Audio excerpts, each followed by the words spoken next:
be here. I love you all. Hello and welcome to the Scannain Podcast, your weekly look at the world of film news, Irish International. I'm Darren Mooney and joining me are... Jay.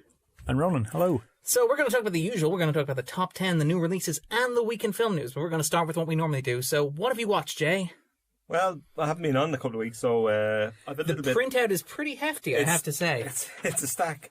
But I suppose we should start with Mandy, I suppose, because Ronan's going to mention it, and we might as well get it out of the way. I mentioned Mandy last time I was on. I was not going to bring it up. You're just so negative, all right, Jay. well, I'm going to mention it because I missed it last week, and I listened to the last week's podcast, and I kind of like, God damn it, I wish I was there. But because you loved it so much and you felt like you needed to contribute. Oh, well, the thing is, it's an interesting film in the sense that I really liked Beyond the Black Rainbow. I found it really interesting and beautiful and weird and all the good things that Cosmatos brings to cinema. And whilst there are elements of this in that here, I mean, it's not without merit. There are some good stuff in it.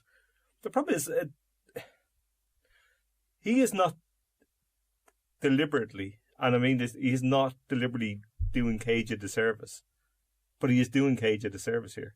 And the problem I have, and it's a problem if you've been in an audience watching this film, that everybody waiting for the Cage moments denigrates both Cage and the movie, in my opinion. And you get things like where you get that car shot, which is now memed to death, where I think there's a car shot before it where it's less erratic, which works fine within the film in the sense of what's happened before, right? This is the sequence where he turns to the camera and he's smiling. But before it, he doesn't smile, or it's a much more serious kind of look. And you think, if you're doing a film at a certain level, that's enough. Yeah. And then it's like somebody at the end decided, like in the edit maybe, what about the one that Cage did the big full thing? That'll be memeable and Instagram. And that's the thing, it feels as if this would meme really well, which it has. And it's like testing that. Yeah. And that's really, really awful, in my opinion. And it doesn't really work. It does the film a disservice. Because the film, in its ideas, is not bad, and its kind of setup is not bad, and has Andrea Riseborough, who's fantastic in pretty much everything. And Cage, who I do like a lot, but I think Cage thinks he's in one film, and Cosmatos is directing another. And it doesn't come together at any point that I could say this is one film that I'm enjoying and everybody's on the same page. The audience are waiting for the Cage moments. There's one particular moment that really irritated the crap out of me, and it's not a spoiler as such, but there's a moment where a body part is cleaved off while set on fire. Mm-hmm. Yeah, and it rolls across the ground, and there's a head on fire on the ground. And then I like that you were coy. I like that I was. You crept around that. There's no actual way of describing it. But although to be fair, like you did make it sound much more interesting. The audience wondering what body part. Yeah. How is it There's rolling? only a limited what set appendage is no, it's a head. And like there's a moment like you see that it's like, all right, that head on fire is going to come into play. Then Nicolas Cage spots a cigarette on the ground. It's like, oh, I want to scap now. He picks up a cigarette. How's he going to light a cigarette? He looks down, the head's on fire, so he lights it off the head. Yeah. And then somebody in the audience beside me put his hands up in the air, like, perfect. And I was like, perfect for what? For a Nicolas Cage moment, because Nicolas Cage moments are there to hear, or perfect for film, which is it's absurdly pointless and nonsensical in the film. I'm going to gently raise my hand here, which is great. This is like The Last Jedi all over again. Yeah, this is the last time it's going to be mentioned, by the way, because I just haven't I need to get around with it. A movie that Darren didn't particularly care for. In fact, cared significantly less than Grace did last week about it. But I will say that I actually quite enjoyed the second half. I thought that once it clicked into that sort of place of being a trippy LSD Nicolas Cage movie, it worked relatively well for me. It was the 40 minutes leading up to that. I didn't mind the 40 minutes. And It's not that I thought they were good. It's that I thought it was consistent in relation to what the film they were purporting to make was. Or that I could see that they were trying to do. And if you're going to say, oh, well, at this point it cuts and it's going to be this, it's like Cosmatos has his half of the film, now Cage can have his half of the film, which it seems to be. I think that is, though. I think the second half is as much Cosmatos. I would disagree. I would completely disagree. Things like the cavernous, sort of the infinite space inside. I know you can do stuff like that, but it feels it's at a service to a performance that upends the whole thing. And it I actually think that contradictory binary where it's Cage and Cosmatos sort of warring it out with two different films exists throughout the whole film. I don't see it as the first half of the film and the second half of the film. I think it's more explicit towards the end. But I do agree. I think it's there, and I think it's threatening to boil over at any point earlier on. Yeah. But I think it's grounded a little more because Riseborough is kind of part of it. Yeah. And I think it kind of holds it in place, relatively speaking, for a certain amount of time. Yeah. And I think that bathroom scene earlier on is the scene where I knew I was out. Yeah. And I knew absolutely and completely I was out. Because there was the laughter, oh, we'll see this for years to come, and little clips of Nicolas Cage doing the Nicolas Cage thing. And Nicolas Cage, quite frankly, deserves better than this. In terms of how directors see him. Accidentally or otherwise. I think Cosmatos really likes Nicolas Cage, but I think he doesn't understand what Nicolas Cage has become and how he's seen by the internet, how he's seen by the film world, and what this does, because it distorts a film because of audience reactions or something. And you better be aware of the person you're making a film with, and if you're not, or else you are and you don't really care, then you have problems, and it has problems. I wonder in some ways if this is Cosmatos trying to use Cage as a vehicle to express the things he wants to express to a wider audience, because I think a lot of what it tries to do in terms of culture clash and all the rest, a lot of what's going on behind the scenes in the film is the same ground he covered in Beyond the Black Rainbow, much more explicitly. There's one thing that stood out to me. There's a lot of stuff about this sort of the polarized state of the US in the moment. It's very, very clear on those things, and very, very clear at one point. I find interesting that Nicolas Cage at one point is wearing a t-shirt that says 44 on it, which Andrea Riseborough is then wearing, which something happens, which when Nicolas Cage turns up wearing it again, it seems unlikely that he would also have that. Yeah. And there are things like this where it is so overt in the signals it is sending out about what it wants to talk to that even the Cosmatos side of the film, and I think you're right, there is a very, very clear split there, even the Cosmatos side of the film doesn't work. So it's leaping from one film that doesn't quite work to another that, for me, I'm not interested in. This was one of the most trying viewing experiences of the year for me. Very near the bottom down of my film year, which is really disappointing. It's because I was really, really looking forward to this. Yeah, I neither loved it nor hated it. Thank you. Perfectly balancing it out. I think Ronan talked about The Ascent last week or the week before. I didn't. No, did you not? I didn't. Not? Well, no. Did we talk about it? I feel like I've talked about it. I think we did. We talked about it privately. We have to talk like this. Well, we saw The Ascent, which is the Larisa Shepitko film, made this extraordinarily harrowing Russian war film from 1977, and we saw it at the IFI, who showed it in their bigger picture stream, and it's extraordinary. Probably not quite as extraordinary as I thought it was going to be, but then I think a second watch will certainly kind of, because you're kind of taking something in first time out as well. Yeah, absolutely. But it's sublime, and the direction is sublime. The cinematography is stunning, and it has this really, really interesting religious parable that it kind of really leans into to kind of tell a story of kind of that thing that can happen in war of guilt and desperation and duplicitousness, and that kind of vast, absolute void of war that brings to humanity, and it does it really, really well, and there's some really interesting shots in it. There's really some shocking stuff in it as well, and very casually so. I really, really loved it, and when I say I can't wait to go see it, I don't want to see it again for quite some time. Yeah, it's quite difficult. There's a lot of stuff there about the corruption of the soul and the way your humanity is eaten away in circumstances like these. And I think I know exactly what you mean, that of not liking it as much as you expected. Yeah. In that it sort of takes a while to pull you into what's going. It's quite slow. Yeah. And it takes a while to set up the kind of moral dilemma, which then once it grabs you in, I thought, towards certainly the last 45 minutes, I was completely with it. Oh yeah, I completely agree. And there's stuff at the end that is horrifying. That there were shots that were a weird combination of sort of pathetic humor and just skin crawling horror, desperation and panic and kind of things like that. Very, very powerful. That kind of unedifying human desperation to stay alive. Yeah, which is can lead to also all sorts of extraordinary kind of conceits and things you do that you'd be ashamed of just to kind of keep going, regardless of how pitiful your day to day is, which makes it kind of numbing. Yeah, kind of terrifying. But I did like it, and it's something I will return to, and I'd be curious to watch it again in the context of having seen it, and see how the first half plays a bit more.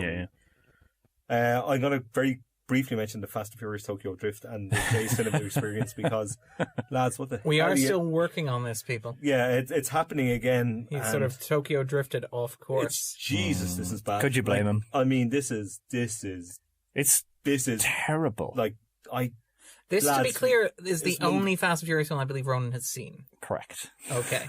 this is not a good And calling look, card. And it's that's a- not fair in any way to judge the series on the basis of what almost everyone accepts as its worst film. Yeah. But what is the thing for me is that fans of the series will defend this and say, actually, you know what, it's kind of good. And I'm like, I'm sorry, if this is your bar for good, I am not interested in what you bad. think is great. To be fair, frankly. I would argue vehemently for jumping in at 5 and not looking back.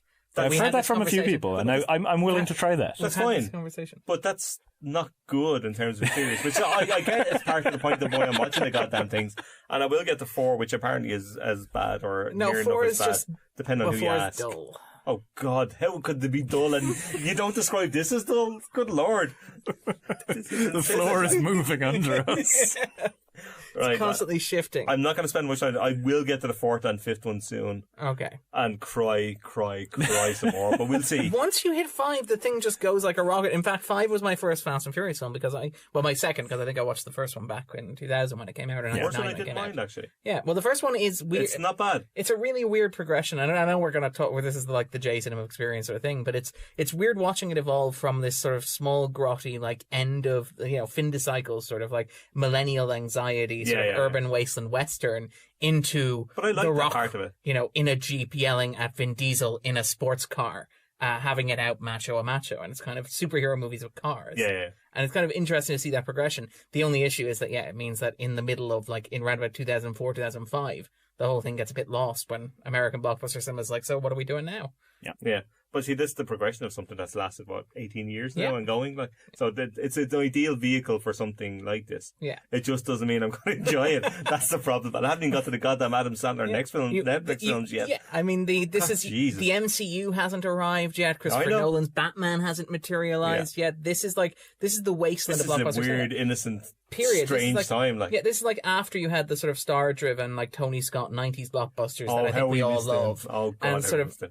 when you don't quite have the urban destruction post 9/11 blockbuster cinema that we associate with today, and what you end up with is the highest grossing film of all time. just to take you back to those heady days. And what you end up with then is Tokyo Drift and Fast and Furious 4. It's horrible. Though. It's like Tokyo Drift's horrible.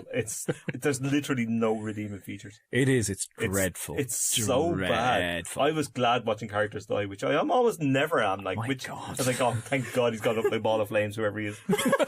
I don't even know who he is. Yeah, I This forgot feels that character's cathartic. name, but I'm glad This he's feels dead. And that's cathartic. really not like me. But anyway, we'll skip past it. Isn't it? No, I'll call Jay's, it me. Jay's normally Depends such a on- rosy yeah. individual. But at the weekend, then when I came back from the West, there was a conversation on Twitter which I really liked about kind of disaster movies, which I would have been an aficionado of over the years, but kind of fallen out of watching because no real reason, just kind of I've seen them, watched them, whatever. So I kind of said, right, I'm going to watch some disaster movies. And this is interesting because you watched a spectrum. I watched recall, 3, across a period two of time. kind of 2 older ones and 1 newer one. Yeah. And it's intriguing, in terms of cinema as well. I've seen 2 of them. I've seen the old ones before, but not in quite some time. I haven't seen the new one.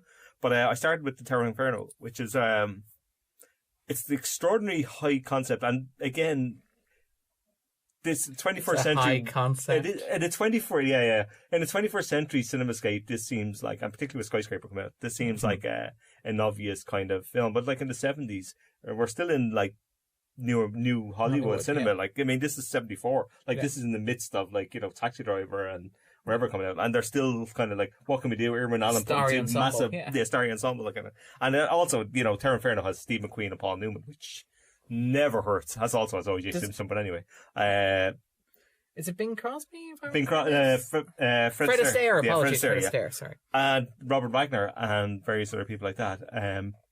The Terror Inferno is terrific. Like, the cast is great. The concept's fantastic.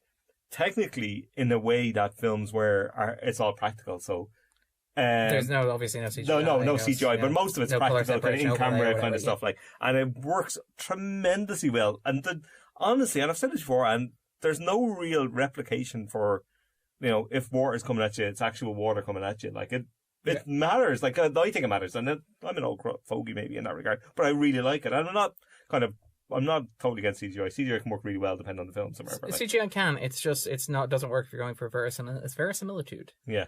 In that, like, you can use CGI to create an uncanny effect that works very, very well. Yeah, I agree. But you can't necessarily use it to replicate texture and weight. Yeah. And it doesn't. Yeah, weight particularly, I think, is making fire. Things like fire doesn't work in CGI. It doesn't ever work in CGI. As the Sci-Fi Channel has taught us, and Sharknado. Yeah. But it's really weird. It's a really kind of it's over 2 hours long. I think it's 2 hours 20 minutes, which is kind of surprising. And you like this film? Yeah. But what I like about it is it spends about 45 minutes with the characters before literally anything happens. You get Newman, kind of, who's the architect of the building, the star architect. Really, he's walking around with sunglasses and everything. He's great. Like, Newman is just fantastic. What a handsome devil of a man! But he walking around like, this building, these codes are up to he's going to the floor. The 70s designs of the floors are almost Clockwork Orange levels of mad. You know what I mean? It's great. Like, and then you have this kind of thing, and then a fire goes off somewhere else, but it's like 150 floors or whatever the kind of thing is, like. And, then, look, but you spend 45 minutes with various different characters. You've Fred Astaire, he was a con man, he's like an old con man, and he's meeting the Mark, like, this lady to kind of, con her out, whatever, like. But then he kind of falls in love with her, and she accepts him for who he is. And it's this kind of wonderful characterization. And it's really kind of heartbreaking and lovely, and you get to know all the characters. It takes its time with it. And again, scripts are being kind of a little bit of work gone into it before, you're not rushing into production for 2019, September, whatever release date, We'll get there regardless of what the hell we put out, like. And it's really good, and the effects come. You don't make them like they used to, You don't make them like they used to, exactly, Darren. Old man shakes his fist at the cloud. Yes. Not a cloud, the cloud. But it's great. It's really fun. There's surprisingly grim moments, like where people die horribly, which you kind of forgot, and kind of like, good Jesus. And there's one really beautifully shot moment of somebody dying trying to escape a room, and it's unbelievably well done, and it's like, whoa, but really enjoyable. And I also coupled that with the Poseidon Adventure, which is Gene Hackman on a ship where it basically turns over, and you have to make it to the bottom of the ship because it's the only part floating. And it's, again, as simple as you like. But again, great characters. Shelley Winters playing some kind of older woman who's kind of left behind, but also has a kind of part to play in the kind of eventual kind of victory and resolution of it, like, who's great. And Gene Hackman, because I really miss Gene Hackman. Good Lord, he's so good. He's a preacher in it. And who's somewhat lost his faith, and he gives these kind of sermons on the boat. And the boat's really weird, because it's purportedly a cruise, right? But it looks like somewhere between an industrial boat. Like, because cruises weren't in the 70s, obviously weren't what cruises are now, or even where they were in Titanic. Like, this looks like a car ferry with swimming pool. It's really bizarre. It's not at all fun looking. And it's going from New York to Athens. Really odd kind of line. It's a weird and it's Leslie Nielsen's the ship captain. And every time he says something, it's like, dude, you can't be serious. I know he was also serious for her. Like, no, he was. Oh my God, like, it's amazing. Like, was it Airport that he was cast on the basis of? Yeah, it was Airplane. Yeah, exactly. No, but I mean, in Airplane he was cast on the basis. Yeah, but it also does. But it was that Jeff Bridges. I think Bridges, Lloyd Bridges. Okay. But he's a ship captain, and it's exactly this Airplane character, except played Ramrod Straight, which in fairness he also does in Airplane to brilliant effect. But everything is almost like a potential comedic line. It's really bizarre. But I loved it. It's really great. It's so well done. Practical effects again. Great fun. Hackman. It's just, it's lovely. But then I watched San Andreas. Oh my. Which you told me before. This is one of those great progressions, like, as you can watch a genre progress and evolve, and how culture and society and filmmaking has changed. Now, Jay, what exactly did I tell you about San Andreas? You told me that The Rock abandons his job to go rescue his family. Yes. And he literally does. Like, he is flying. Like, he goes to the base, He's right? Flying in it's not only his job. It's a search and rescue helicopter. It's something that's supposed to help civilians. His wife rings him to say that she's, there's been an earthquake in San Francisco, and he flies from Los Angeles. Like, he's off to Vegas where the Hoover Dam has exploded. Yeah. In this, like, search and rescue helicopter. Like, I'm imagining the poor people stranded at the bottom of the ravine in California. They're going to be here soon. Yeah, he's going to be here soon, honey. I promised us. They ain't married to The Rock. That was their problem. Yeah. But I mean, this is interesting, because, I mean, before we talk a little bit about that, because this kind of ties into something that I've noticed and why I think that we can't do disaster movies anymore, ignoring the whole CGI thing, is that we've reached a point where, ignoring the fact that that we've had the star era, and arguably the star era has come and gone, give or take a Tom Cruise film or whatever. I still think you could bring one back and it'd be amazing. But take your point. The idea is that we become a much more sort of individualistically focused sort of like, no, I don't even think society, but in the stories that we tell, and we think about superhero movies in particular as well. Skyscraper had this issue. Have you seen Skyscraper? I haven't seen it.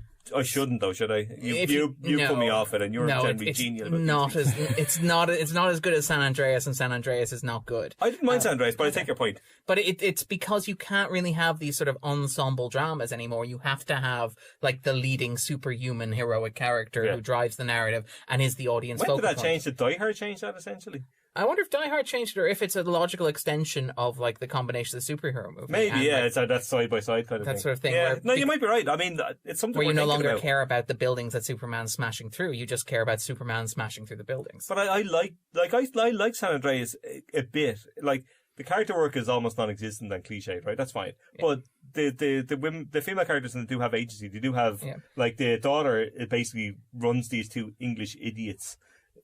Ingrid Fode is one of them. Yeah, they're horrible. But I want that to die straight away. But Kylie Minogue has a very small role a cameo, which is bizarre and really took me out of the film. I was like, why the hell is Kylie there for 5 minutes? Strange link to Holy Motors. Indeed, Ron. It's shared universe. It's Carla Gugino as well as the wife. She's great. Yeah, she's really good. And horribly underused just in general. She's good in Haunting of Hill House as well. Yeah, she is very good in it. But like it felt a bit old-fashioned, the film, which I kind of liked about it, San Andreas. Like it's kind of, it felt a little more... You wouldn't fault it for that? No, I wouldn't, thank you. But it has a kind of family dynamic in peril, proper... Like even the flooding and things like that look pretty good for these kind of things. Like it looked better than the usual kind of thing, I would say. My favourite part of San Andreas is the Paul Giamatti playing the seismologist. But it's Paul Giamatti, and again, this is the thing, like in Spider-Man, The Amazing Spider-Man 2, which is not necessarily a good movie, but also has Paul Giamatti inside a gigantic CGI rhino suit.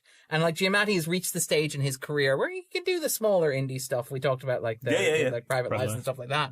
But he's also an actor who feels very, very comfortable in the tradition of like British hammy actors. Yeah. Of like just chewing scenery and stuffing it into his mouth. He's fun with these. And a bit of fairness, though, he does it. He does a phenomenal job. I buy him. That's exactly. And that matters. Like it actually really good at matters. stuff. Probably like my biggest the point where I felt real peril, emotional peril, or emotional investment, or like the closest thing to terror that San Andreas made me feel was not a gigantic tidal wave crashing down. It was a shot of Paul Giamatti's face reading like a monitor, going, "This will be the biggest earthquake that the Western Coast has ever experienced." And he believes that. Yeah. And Giamatti completely reach, and he's great. Like Giamatti's he's fantastic. But I agree, he commits to it. And he's like, and he earns the paycheck. Like, he absolutely does. But like, it's fine. I kind of want to go back and watch more 70s ones because they're better. Like they're absolutely better. But San Andreas is okay, and The Rock is The Rock. Like, I mean, he does his thing, and I like him. Like he's a good presence. And, he's a great presence. Like, I mean, he did better. He's a solid work. bedrock for a film. Indeed, like this. he is. There's no fault lines there. But anyway, I may return to disaster films in a single way. But quickly before I finish, I watched a couple of films last night, so I just want to get through these before we finish. One I watched is Pontypool, which is a little weird kind of Canadian horror / zombie film. It's very strange. I'd seen people talking about it a couple of years ago on Twitter. Yeah. Is this the one about the It had word? a pretty good reputation going. The radio station. Yes, that's the one. Oh, sorry. Yeah. Okay, sorry. Darren spoils the entire movie. It is the kind of the importance of words made literal, really in it. Like, and it's a really interesting screenplay, and it has this kind of first 40 minutes where.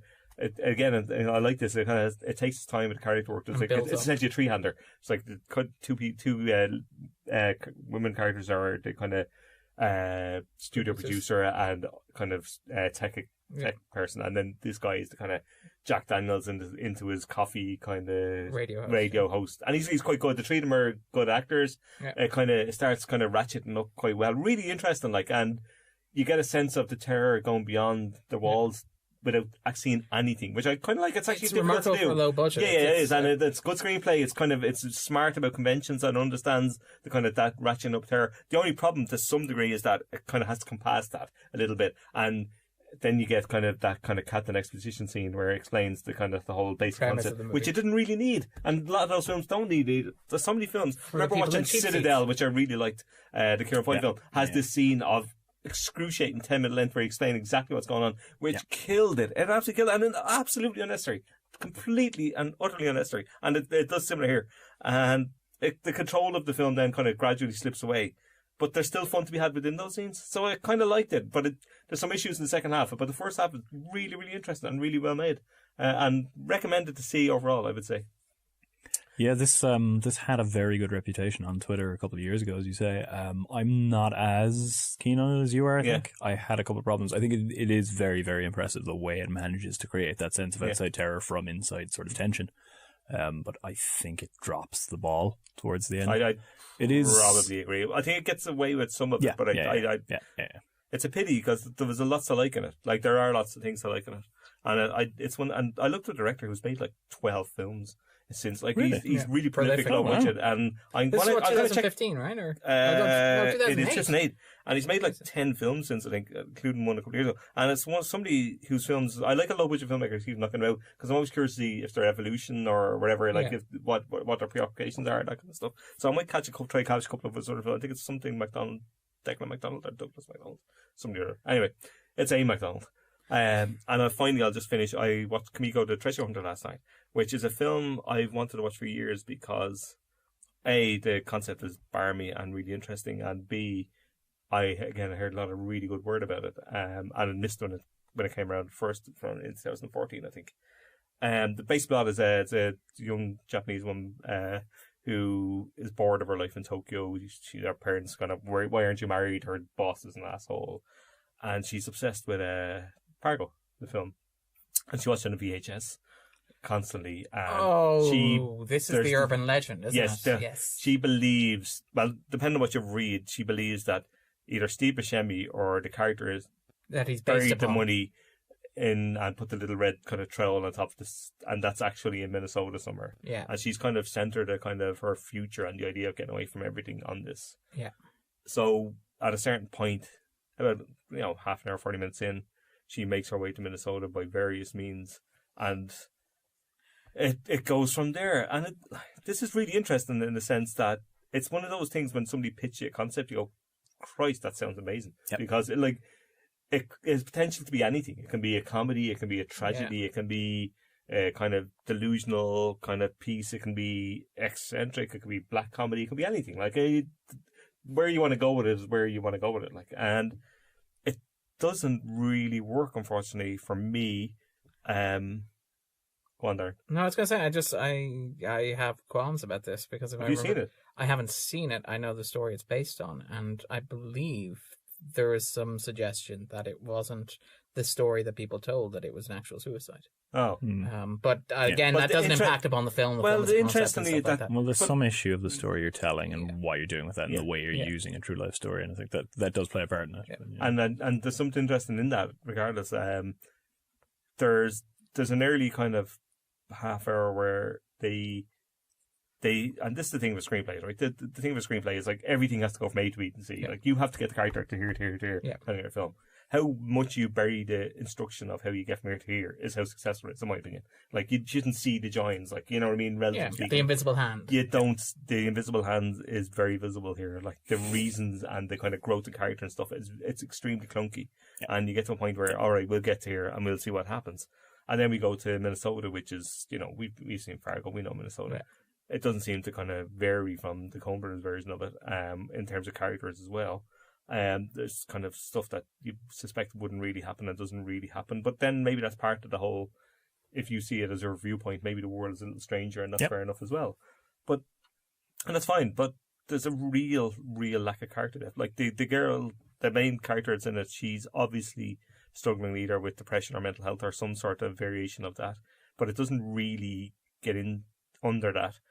So there's no real character depth. There's no real sense of loss, or there's no sense of empathy to the character. Like, she's unknowable and not really. So we don't know it, and we're not really on a journey with her. We're watching it. It's a small but crucial difference. Like, it's sad and it's occasionally funny. Some of the lines in there are quite good. There's a bit about Shogun, the novel, that the moment she meets Once Force, because that's the only Japanese thing she knows. Oh, it's great. Have you read Shogun? And she kind of looks at her, finds it, which it's quite good. Like, because But then there's a really awful clunky scene where somebody brings her to a place to see, she speaks Japanese and it's a Chinese restaurant. It's like, oh God, how many times has that been done in films? Yeah. And I mean, it's exhausting. I mean, you've seen that a billion times. Totally. But then you get to the finale, which I think probably speaks to what you were talking about, Darren, in terms of what happens. And the film wants it both ways, and that really, really, really disturbs me, because I don't really want to be specific, because if anybody hasn't seen it, I don't want to but it does something, and then it does something else, and the something else may or may not happen, depending on your worldview. Okay. And I don't mind that if you earn it. Like, there's a certain thing where if you want to take something on into a kind of ambiguous space, that's fine. Yeah. But you better have done the work beforehand to really make that sing, or make the reason why you did that clear, obvious and clear. Yeah. And it doesn't. I don't think it earns that. So I'm watching the last 5 minutes going, ugh, I don't know about this. I really don't know about this. And it left a bit of a taste on it, which I didn't like. And there's stuff to admire in the film. I can see that there's some really interesting kind of shots and kind of feel around the kind of loss and stuff like that, and kind of trying to find your way and loneliness and stuff like that. That's there, but it's really ham-fisted in a lot of ways that I was surprised. Yeah, I think it's a terribly frustrating film in that way, because there's so much good stuff going on with it that when it eventually arrives at an end point, you think you have squandered all of this. I was really, really disappointed with it. It's a real pity. And it's one of those things that you're looking forward to seeing something for years, and it's like, shit, that's really disappointing. Yeah. But And it's that briefcase full of money isn't buried there at all. Or is it? It maintains a reasonably good reputation, but as you say, there's the kind of fine line between implication and inference here. You know, the film applies a certain amount, and it asks you to infer a certain amount, and it's asking a lot more than it offers. It really is, and it's not giving you nearly enough to earn that. Yeah. All right. No, sorry. Anyway, I'm done. So, Ronan, what have you watched this week, or these last 2 weeks? Yeah, that's the thing. I haven't been on 2 weeks, but I am bad at films these days, so I have very, very little to contribute. Jesus, Ronan. We've already briefly discussed The Ascent. I mean, Jay just did steal The Ascent and Mandy. Sorry, shit, I did. Well, no, Mandy I had seen the last time I was on. We discussed then. So I've got a couple other things beside that.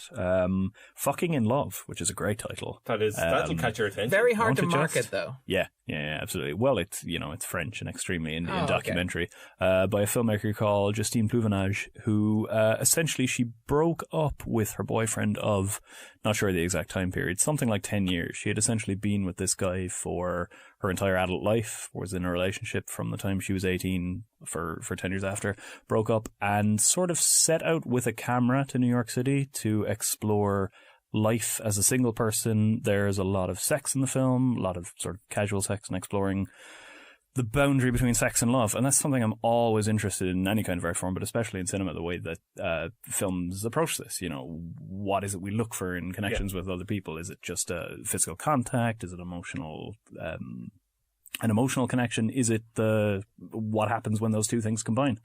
And it's a really, really interesting film. It was on Mubi. It may still be on Mubi. These things are very, very the dodgy. The Ronan Doyle special. Yeah, it is less than a hour long, incidentally. Excellent. It's one of those interesting documentaries where you get the sense that somebody set out with a vague thesis in mind, made the film, and thought they would find it in the edit. And she almost does, but not quite. There are some extraordinary moments she captures where she will, she'll meet people and she will go home, have sex with them, film it sometimes. There's a lot of full frontal nudity in this. And then have discussions with them about it afterwards. And it's really fascinating in the way that they talk about what they've just experienced together and how the context of recording that changes it. Human connection. It gets into some really interesting stuff. It never quite comes together in a way that I wanted it to, because it could have been great. And there are also some interesting things about the way that you're playing with people's feelings to create a sort of a thesis. Are you overextending the extent of your emotion to get more out of your art? But it's fascinating. It had me kind of thinking that, my mind was racing throughout it and afterwards for a long time. My mind has come back to it a lot since. So it's well worth seeking out if it's still on Mubi, because I don't know how else you're going to see it. It's one of those things. A new release as well, Utoya, July 22nd, which is the Norwegian film version of the yes. There are two films out in that way. It always happens. 2 films about the massacre to come along. Not the green grass version. This is your dueling blockbusters in a very weird, morbid sense. Yeah, always. Is this the Armageddon or the Deep Impact? This is fascinating. I didn't know anything about it going in, including the fact that it is all done in one shot, or at least you know the way these things work now. The Maybe it's force not, to be. but Yeah. it certainly seems to be. photography. And there's none of that Hitchcock style, zooming into somebody's jacket. Back, yeah. Yeah.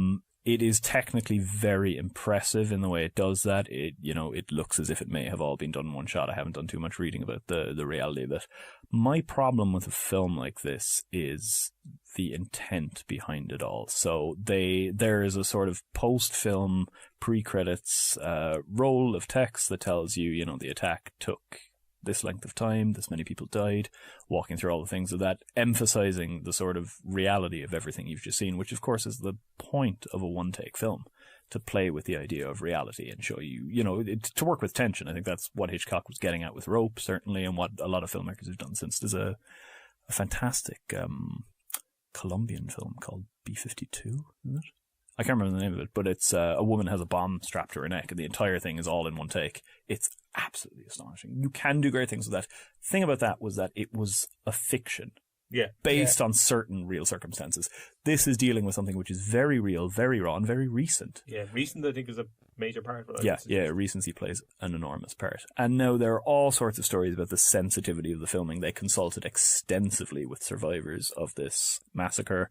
It filmed on Atoya itself, and they put up all sorts of stuff around the set to make sure that the bullets that were going off weren't making noise to residents, so that they wouldn't re-traumatize people who'd lived through this. I wonder what they're trying to achieve with this film. What is this adding to the discourse around the idea of the kind of cultural situation we're in that may give rise to events like these? There is a line towards the end of it, played over in text in English, interestingly, saying right-wing extremism is on the rise in Europe. And it feels like the film is at that point kind of going, oh shit, I haven't made a point. I better try to make one. Because nothing of that comes through in the film itself. It feels like it's playing for tension, and it's very tense because you're watching whatever it is, 80 minutes of like live shooting that is based on real life and that people did actually experience. But it feels like it's playing that for a genre film. And I was very, very uncomfortable throughout this. That's kind of the point, but also I was uncomfortable in ways that I don't think the film was trying to make me uncomfortable. Yeah. I had sort of ideological objections to what it was doing. It works very well sometimes. There are, some deeply emotive scenes of people dying in very slow real time that work extremely well because, of course, they would. You would have to be without empathy for them not to work. In that way, like. Exactly. But I did find it quite manipulative in a way that's... I did... It was one of those odd experiences where I kind of thought I'm not comfortable with what this is doing and not in the right way. Yeah. I'm really intrigued by this because something you just said there kind of triggered, like the idea of we consulted extensively with people, etc. Yeah. That's fine, but that doesn't necessarily get you off the hook in the context of what you were doing. Absolutely. That's having your cake and eating it to some degree. It's like that absolves people of any kind of intent why is or whatever. Like, it really is. I think it absolutely is. And I think that's... No, absolutely. And I think if you really got to know what you're trying to say, and what you're trying to say should be something worth making the effort of people going to a cinema to relive this. Why would you relive this if not to learn something from it? I had hoped, I really wanted to, because I think it's out on Netflix now, the Greengrass version. I'm no fan of Greengrass. And interestingly enough, this is kind of similar to the kind of thing Greengrass has done with United 93. It's very similar aesthetic. But his takes a very different route, I understand. I would have liked to watch it to sort of compare because I think he's trying to do something quite different. It's set after the attack, I believe. The interesting thing about Greengrass's version, in inverted commas, uninteresting, is that it does try and do that. It does try to offer context afterwards and to explore the aftermath, and weirdly enough, to try and like geld on this sort of like weird affirmative sort of like, well, we won and he lost thing onto it, which is an arc that doesn't feel genuine but also feels very trite and conventional in a way that doesn't fit the way that Greengrass films. And it's really, like you were talking about, the way the attacks are presented viscerally. Despite the fact that they are not the entirety of Greengrass's films, they're the moment in 22nd July that work best, in inverted commas, in terms of being a piece of cinema, because they have that visceral quality that Greengrass does very, very well. And he can't help but play into it, even though he's very clearly trying not to. Mm-hmm. And there's a really weird moment where the film does, and you talked about like watching people die in slow motion, where Greengrass's version has like, will this kid get shot while helping a wounded classmate? And it's shot in the style of like a really tense sort of like thriller moment, and you're watching it and you realize this is something that actually happened. And this is somebody's family who are still raw from what happened, who don't have a child. And this is being presented to me as a thrill ride, white knuckle. I should be gripping the side of my chair. And it feels uncanny in a way. Yeah. And this is exactly that for the entire film. I was deeply uncomfortable in all the wrong ways. And I should say, incidentally, that, this isn't something unique to this film. I have that problem with United 93. I was never a fan of United 93. I don't like what that does either, in the same way that, you spend a lot of the time, what's coming, and you spend a lot of the time anticipating certain things that are based on this real tragedy, and without discussing it, it tries to portray it for dramatic tension's sake, and it doesn't sit well with me at all. I kind of didn't mind United 93 when I saw it, but I'd be worried in terms of revisiting. I think it was trying to be respectful in the way I think Greengrass, because Greengrass done Bloody Sunday and stuff like that. He's no fool when it comes to political sensitivity. But having said that, doesn't mean that there's no limit to what you can and can't do. I would push people towards Southcliffe, which is Sean Durkin's film, which does something really interesting. It's not a film; I think it's a 3-part TV show. But he made Martha, Marcy, and May Marlene, and he's a tremendous filmmaker. And he made this for ITV. Weirdly, he's American. He just rocked up. I'm not sure what happened there, but it's really terrific. Good. It's incredibly sensitive, really smart, and gets at things about towns and how resentments fester and things like that. And it's also beautifully shot in a way that's not sensationalist. It's very drab, but very beautiful in its drabness, and its relentless kind of nature of people, and shot in a very sensitive way in terms of and it's not based on anything real. And I think it's aided by being sort of a halfway between a movie and a TV series, but there's something about the structure of it, the way it keeps jumping back and forward in time, that gets into the nature of causal relationships and all this kind of thing. How people view people. Exactly. And I think it's really interesting and sorely underseen, but maybe because it's a TV, but he's a terrific filmmaker. Yeah, I really, really admired that one. What else have I got? So the last time I was on, you mentioned a new release that I wasn't aware was coming up, because I've sort of steered clear of all pre-release film news for my own sanity's sake. Didn't know Dogman was coming, so I went and checked that out, and it's my film of the year in hindsight. At the time, absolutely loved it when I saw it, but it's just stayed with me ever since. It's a terrific film. Matteo Garrone, I mentioned last time I was on, made Reality, which I absolutely loved, also Gomorrah, which I haven't seen, and several other films. Dogman is this really interesting thing about a dog groomer living in a town in, I think, the south of Italy. It's a very sort of grim town, and it's got the best use of location of any film this year in many years. It's one of these kind of abandoned. You get these incredible vistas of this town that looked like maybe 50 years ago. It had a nice little seaside vibe, and now is just crumbling architecture, infrastructure. It's miserable, drab greys, so well thematically, and it's so fantastic. And he keeps returning to these extremely wide shots, which he tends to alternate with close-ups of the lead actor who won Best Actor at Cannes and is perhaps the greatest face in cinema. It does. It's one of those. It's one of these great reactionary performances, and it's a really difficult thing to do, to create a passive protagonist who is utterly compelling, because you're really relying on the rest of the film to work around them, unless they're able to create something themselves. Extremely powerful, which he does consistently. It's an astonishing performance. There's a great amount of kind of physical comedy in there, the way this guy interacts with dogs, big and small. There's a lot of stuff in there. And it does, it's absolutely brand Ronan film. It does something really interesting, the way it sort of evenly pitches itself between plot and parable. So it works equally as a sort of political allegory and a story that is sort of interesting in its own right. There's a whole gangster narrative with a guy who's sort of bullying him, and he's buying drugs from him, not paying him back. The guy has a daughter who it's interesting the way it's presented. You never see his girlfriend, ex-wife, whatever their relationship is. They're separated and have a child together. She's never shown on camera, and you see her kind of walking away. You see her, but you never see her face. Garrone does this thing of sort of interestingly presenting the world from Marcello's perspective. And it just works so well. Within 10 minutes, I was completely invested in it. And it's very subtly, but sort of unmistakably getting at ideas of what happens to these put upon people. And I think it's especially relevant in the context of where Italy is now, but how easily people have the weight of the world pressed down upon them, and there's only one way they can possibly react eventually. It's really, really impressive. And as much as I loved reality, this is miles above that even. So this will get K9 out of 10 for you. Ronan recommended to me, I saw the trailer on a couple of films I saw at the IFI, and in the way, and I've said this, Ronan, and it really irritates me, but the way foreign language trailers are cut sometimes. Oh, to disguise the fact that they're foreign language films. Yes, and then when they bring it in, it's really awkwardly. So it kind of, one sentence towards the end to kind of add a certain European flavour. It's really strange. And we warned you. Yeah, and so that you can't demand a refund when you go and pay for it. And I remember watching, this looks dreadful. I was going to go see it. I remember you said that last time I was on, and I've meant to go back and look at the trailer since, because this always happens, and I think you're completely right. This is not a new thing. Like, I was watching the trailer for Cinema Paradiso as well, and it's full of people who are smiling and laughing, but the editing always cuts away right before they say a line, and the voiceover would have you believe that it's a charming story about a small American town. But in the IFI, most of their films are in the... I don't imagine the IFI I know.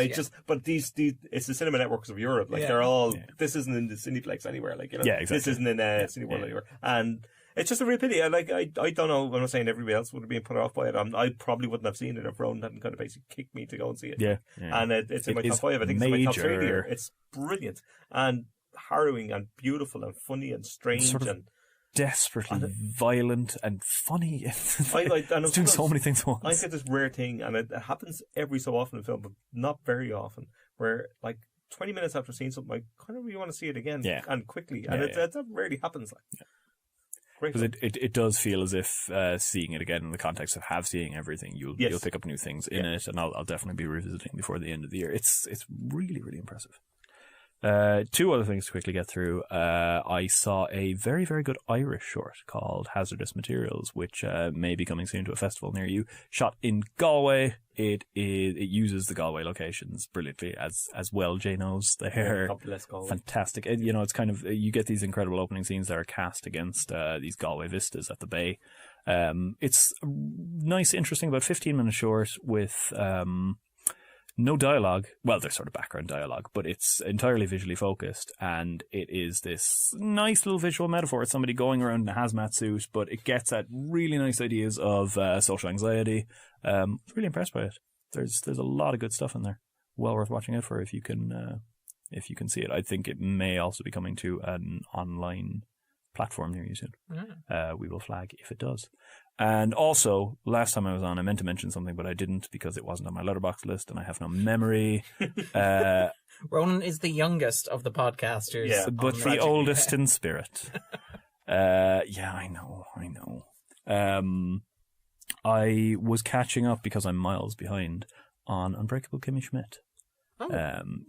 So as we previously discussed, I got a Netflix trial recently and just used it to barrel through some Unbreakable Kimmy Schmidt. I was somewhere still on season 3. I believe it's through 4 seasons now. Yeah, I'm still on season 3. I've only watched about 6 episodes. 3.5. I mean, the 4th season is split, isn't it? Yes, it is. Oh, really? Yeah. Oh, okay. But it's still the 4th season. Yeah. So that's this is probably my favorite show that's currently, you can't even say airing anymore, can you? That's currently live. In production. Yeah, currently in production. And I'm still a season behind. That gives you an idea of how I am on TV. But I caught up with a couple of episodes and it's absolutely hilarious. I love this show. It constantly reduces me to a weeping mess. And, no matter how bad a day I've had, it's the perfect thing because it livens things up, but it doesn't ignore the sort of darker, messier side of life. Like Tina Fey's comedy has always appealed to me that way. But I have to say, Dionne Warwick, as they say, and Maya Rudolph's performance as her is the greatest thing I've ever seen. Ever. Maya Rudolph is just fantastic. She's great. Oh my God. She's also doing a recurring stint on The Good Place at the moment as well. Yes, which she was Emmy nominated for in the year. She should have been nominated for this because this is one of the funniest TV performances I've ever seen. It was one of those things where I was watching, I think, a later episode of season 3. One of my housemates, who's further along Kimmy Schmidt than I am, came in, was like, oh yeah, I remember this episode. A couple of days later, I came in. He had started rewatching season 3, so was on the Dionne Warwick episode of it, and I just sat down and watched it again, and it's been my lifeline these last couple of weeks. It's great. It's really great. It's one of the stronger Netflix original shows. It is absolutely fantastic. And I still have about 12 episodes to go. I can't wait. Treasure them. And I'll treasure them and rewatch. Absolutely. that provides a nice segue to my own list. Speaking of Unbreakable, I rewatched M. Night Shyamalan's Split, which is a movie that would have I been saw better if you last said year. Unbreakable. I have to say. Yeah, Anyway. I work with It's what I'm fine. given here, Jay. Yeah, I'm it's sorry, true. like. It's true. But yeah, so I rewatched Split, which is a film that I watched last year on release. Wanted to see again, but not so much that I actually watched it again, which is an interesting experience. It's a film on which I felt divided. I thought a second watch might clear it up. I still feel appropriately enough divided on it. I haven't seen it. I saw the trailer and it kind of put me off. But then I knew there was a sequel coming with Unbreakable and whatever kind of. That's the thing. Yeah, it has this sort of weird, like, shared universe thing going on. Strange thing. I don't know how they're going to do that. I mean, this is the thing where Shyamalan is. I would argue that Unbreakable is probably his best film. I would argue. I would agree. I think that's a full consensus here. Yep. Wow, this is very strange. This will never happen again. Listeners, Haven't by any means seen anything, but the things I haven't seen, I doubt will challenge. I it. think The you're probably Happening is correct. an underrated masterpiece. The Happening I saw, I dragged about 12 friends to see Why The did you- Happening because I loved Unbreakable, and these were... And this you was 2008, you didn't have the internet to warn you. Well, you had the internet, but you didn't have as much of the internet to warn you. And I was not allowed to pick a film for about 2 years. And deservedly so. That's fair. That's absolutely fair. That's absolutely deservedly. The scene where Mark Wahlberg negotiates going to the toilet with a plastic plant. I'm talking to a plastic plant. Thank you. Yes, you are, Mark. We noticed. That's no way to talk about your co-star. Thank you very much. But yeah, so the interesting thing, like one of the reasons I think that Unbreakable is Shyamalan's best film is because its twist is not predicated on some sort of crazy reveal of information. Because if your twist is predicated on a reveal of information, next time the audience watches it, they have the information, and the whole thing becomes pointless. Absolutely. And that's the issue with, say, The Village, which I was I think like, The Sixth Sense, I would argue. Which I think works well, but I think it loses a certain appeal. Like, and particularly on rewatch, where if you're watching with the information, you're picking holes in it. You're almost seeing it's how it unfortunate doesn't. Yeah, because I think the film is in and of itself. the film is very well. atmospheric. It and turns it very into a different film in a way. Yeah, it does, and not necessarily a better one. Yeah, absolutely. And what I think, and again, I had a similar experience with The Village, where I figured out the twist in The Village from the opening shot of The Village, which made the next 1 hour and 40 minutes really whiz by. the most boring. Like, just waiting for the characters to cop on. There's a reason why, I know you guys can't watch the film that I'm watching, but there's a reason Shyamalan didn't put a date on the screen in, like, text. Yeah. Ladies and so Joaquin Phoenix, can you please just pay attention to that? But why I think Unbreakable works the best of Shyamalan's films is because its twist is not predicated on information. It's predicated on genre. It's a movie that starts as one thing and then morphs into something else entirely, in a way which I find absolutely fascinating. It's a great way to tell stories, because it bends them in a way that basically challenges the audience's presuppositions about how they approach a story and what they see in it and what they expect from a certain kind of story. So what Split does is it kind of forgoes that whole like crazy information-based twist, which is something that Shyamalan's done far too often, and instead doubles down on the weird genre twist of Unbreakable, but it does it in a way that doesn't necessarily work as well as Unbreakable does. Yeah. So he does it 3 times over the course of the film, where it starts out as... No, I haven't seen it, so don't give too much away. I do want to see it, probably. It's a bit of a roller coaster. It is a bit of a roller coaster. It starts out as a serial killer / like Silence of the Lambs homage, and then morphs into something closer to an occult horror film, and then becomes something else entirely, but I suspect you know what that is, based on the fact that you mentioned what the sequel to it is. And the thing is, while Unbreakable worked because there was a nice sort of like, the two genres he was messing with were broad enough that they could sort of accommodate one another. The issue is to get where he's going with this one, he has to snap it at several points and contort it into shapes that don't really work. It also doesn't help that it's got like this really, and I'm problematic in terms of using the word problematic as a film review. It has this really awkward subtext that runs through it.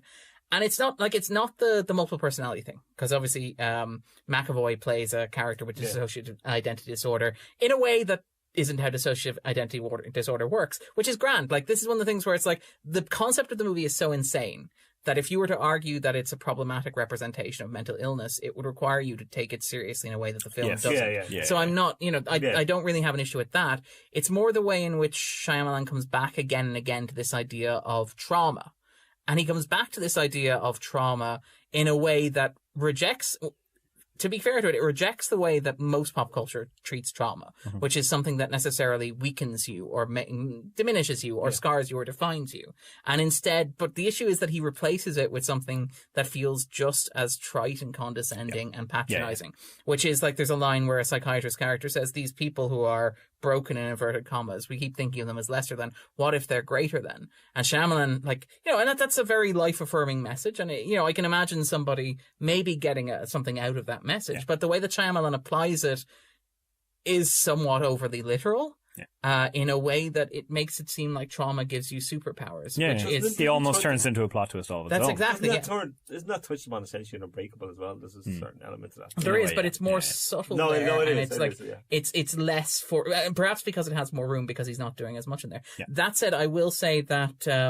it's got a great cast. It really benefits from a fantastic cast. I think McAvoy is great in this sort of like, again, this is a Midnight Madness thing. Jay will absolutely hate this. I because have to watch it because the bloody next one has... when is the next one out? January. So I have to watch, January, wow. I have to rewatch Unbreakable, which I haven't seen Unbreakable in years. I now have to watch Split.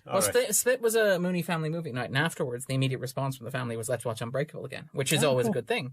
But yeah, McAvoy swings for the fences here, and he does. He really commits to it. He does a great job because he has to do about 12 different performances. He does them really well. Yeah, and Anya Taylor-Joy is actually quite good in as well.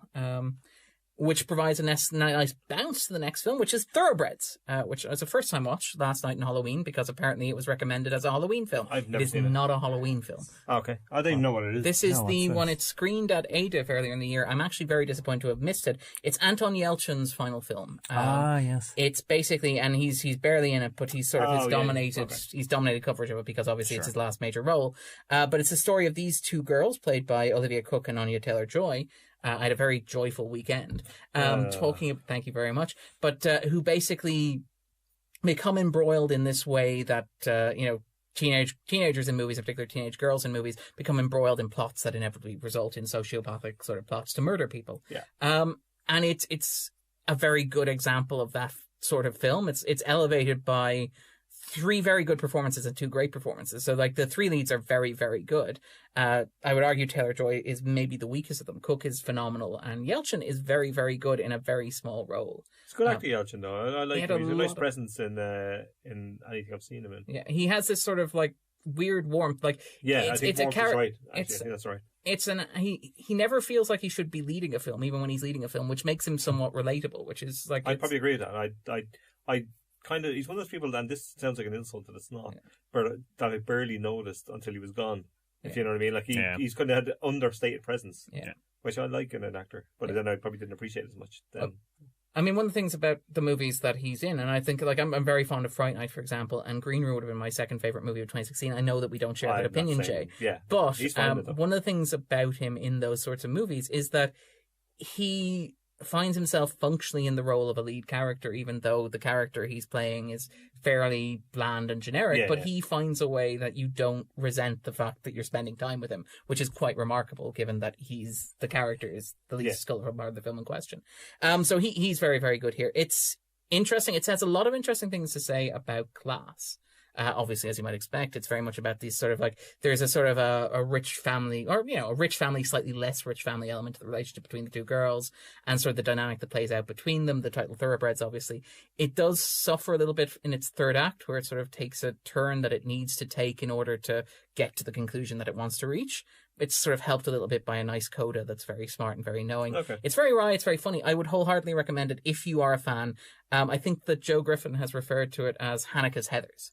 Haneke's Heathers, wow. I wouldn't go quite that far. I don't think it's quite that bleak. But that sort of gives you a taste for it. We check it. I never really heard about it. Completely missed that tip, so I might check it out. Otherwise, I watched a bunch of stuff in the top 10, which we're going to come to. Rewatched Deadpool 2 with the family as movie night, which also went down very well. This oddly enjoyable sort of, they don't make them like this anymore, 80s style, simple narrative, family sort of. It's about family, Jay, as you're going to appreciate as you get further into the Fast and Furious. And that's about me. So let's move on to talking about the week in film news. And the big film news this week is the British Independent Film Award nominations have been announced, which is, well, they're a very interesting slate of nominations across the board, but they're particularly interesting from an Irish perspective. 18 nominations for Element as well. Yeah, because they produced The Favourite, the Yorgos Lanthimos. They did, and The Favourite is in many ways the favourite. It's leading the nominations here, which is great as well. Yeah. It's also, they think, the second most nominated film, while not an Irish production, is American Animals. Yes. which also and Barry Keoghan Yeah. is nominated as well, which is pretty impressive. So we're He's always good. and if we're not talking sort of patriotic news, 40% of the nominees were women, which is very impressive as well. That's really good to see. Particularly sort of down the line behind the scenes, which is Yeah. pretty great. There's also Jessie Buckley, if we're talking in terms of Irish nominees, from Kerry. She's nominated for Beast. Working Beast. It's a really good performance. I'm really looking forward to it. That's on my catch-up list. Towards Yeah, the I end had of the my year. issues with Beast, but it's a really terrific performance.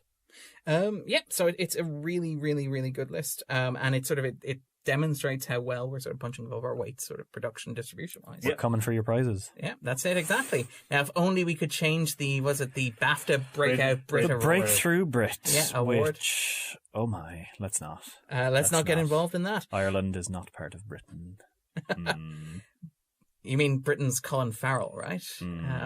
But yeah, so in terms of other news, the Dublin Feminist Film Festival have announced their lineup. We're going to be covering that in a bit more depth. Dr. Jennifer O'Mara will be joining us next week Fantastic. to go through the welcome program her. to give us some highlights. So if you Excellent. are interested in that, you can get a teaser of the sort of lineup by looking online. But next week we'll be going through it, sort of we'll be looking at highlights and all that sort of stuff. And the following week, we'll be talking about what a great time we had there, I suspect. Yeah, or 2 weeks afterwards. Damn it.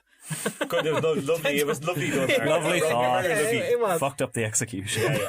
It was very, Your heart very was well in the right intentioned. place. It was. I have to admit. That's a big thing. In terms of other stuff, The Belly of the Whale has a release date of the 7th of December. This is the film that opened the Galway Film Opened the Festival. Flam, yeah. Missed it. I'm not sure the word. Now. I think most people like that. It seems kind of relatively genial. Is what Yeah. kind of the word on Yeah. it. It's a Which is whale not a of bad thing. time. Like, really. yes, indeed.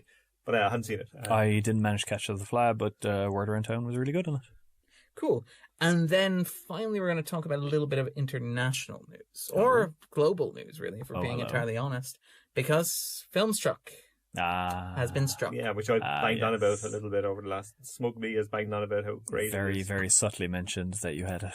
Well, I mean, Yeah. it feels like something of a bookend to the. It does, to the- absolutely. because we covered the opening of it. I think when we were broadcasting a broom closet back in sort of film days. The old days. Oh, the glory days. My God, how far we've come. This is kind of dreadful news for your fans of art house cinema in the States and elsewhere, if you can get it, and lots of people do. And it also recently launched in the UK earlier on this year, but not in Ireland, weirdly. Stripped which down is offering. really, really irritating. But very much a restricted offering, which again, the argument about kind of what you can and can't International releases, access etc. is another day's argument to some degree. But this is tremendously disappointing. It was Warner's. It is Warner Media following its who purchase of decided, AT&T. for the.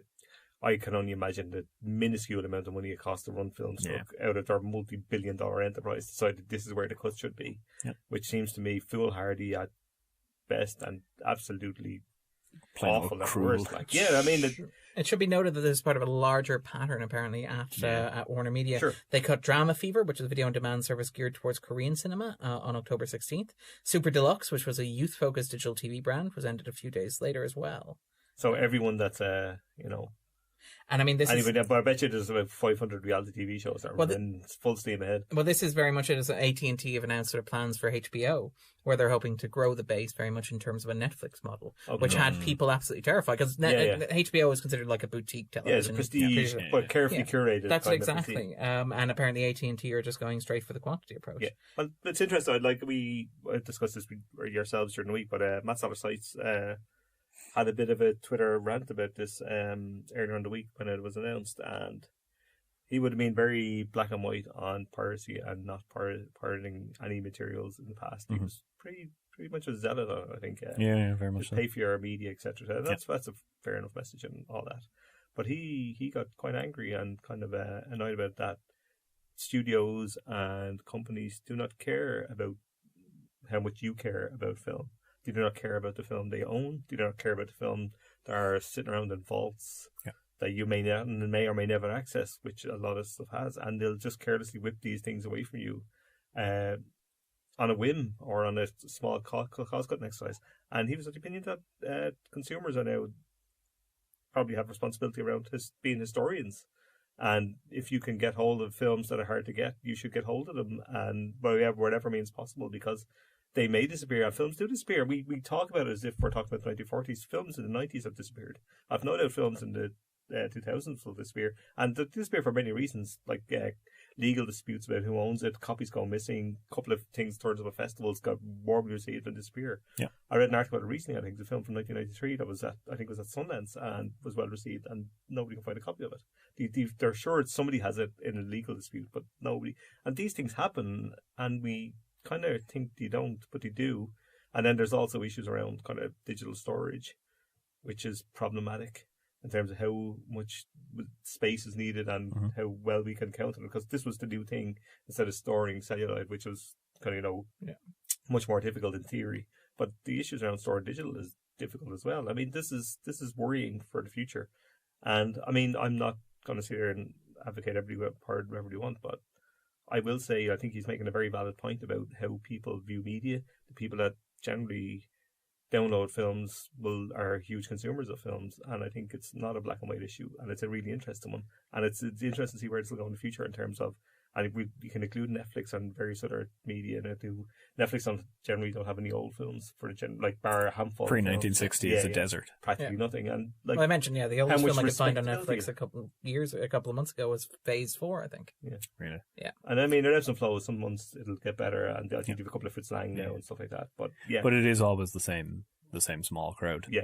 And it's like established films that how much they know people will responsibility be these companies interested in. have? I mean, and how much do they care? And it's a fair question, and it's a fair question aimed at all streaming and consumer and company giants. And I mean, I'm cognizant that I never would have been as hard a line anti-piracy as Matt Suller's was, which makes his reversal quite a sort of a sharp left turn. Yeah, but.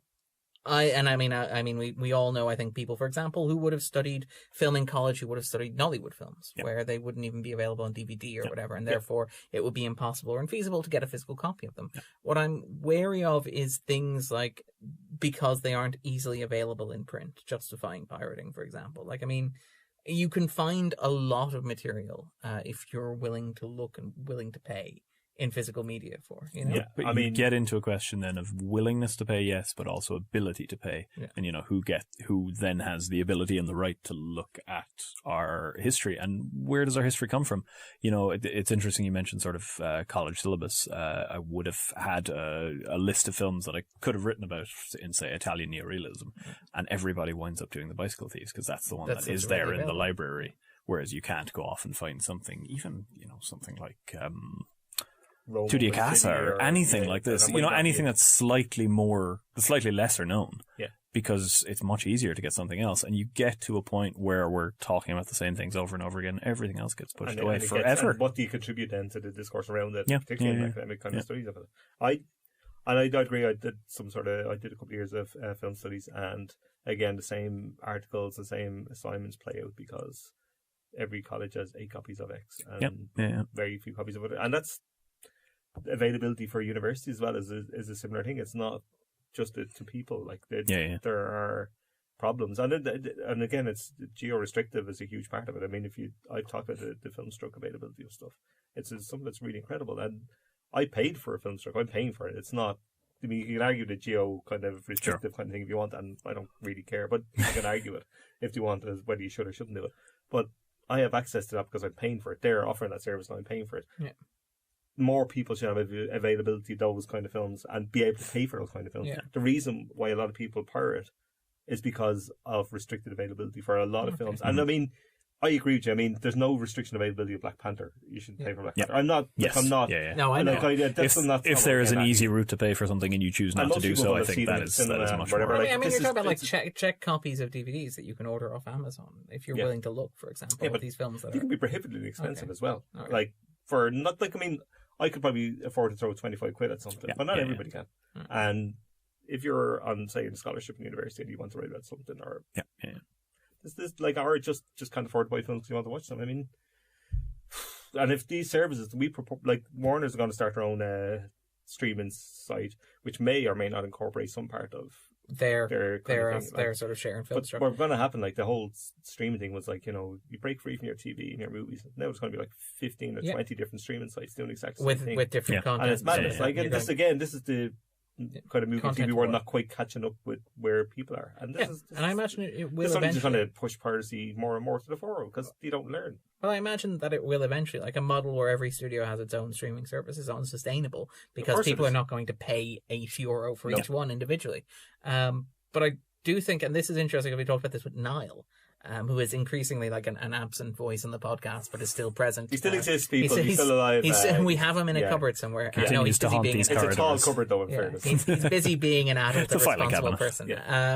But again, he made a very valid and very interesting point that like this is precisely why you should have like more proactive archival services nationally. Like, I agree. The role of governments and the role of like administrations and stuff like that to do stuff like the IFI here, archiving and storing materials. And you can avail of the IFI kind of stuff. Like you can go in and look at it. Now there's an argument made whether they should be available online now, and the IFI have a player and they're kind of making baby steps towards this. Yeah.